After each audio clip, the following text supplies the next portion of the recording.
Graph each inequality and write the solution set using both set builder and interval notations. The inequality is negative 4y minus 3 is greater than or equal to 5. We want to solve for y, so we begin by adding 3 on both sides of the inequality, and we have negative 4y is greater than or equal to 8. Now, in order to solve for y here, I'm going to multiply both sides of the inequality by negative 1/4.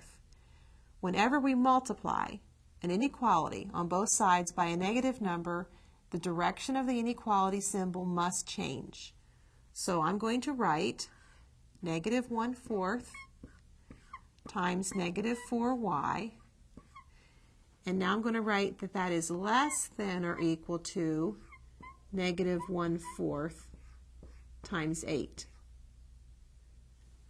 Negative 1/4 times negative 4 is y, is less than or equal to negative 2. I can graph this inequality by noting that the solution is all numbers less than or equal to negative 2.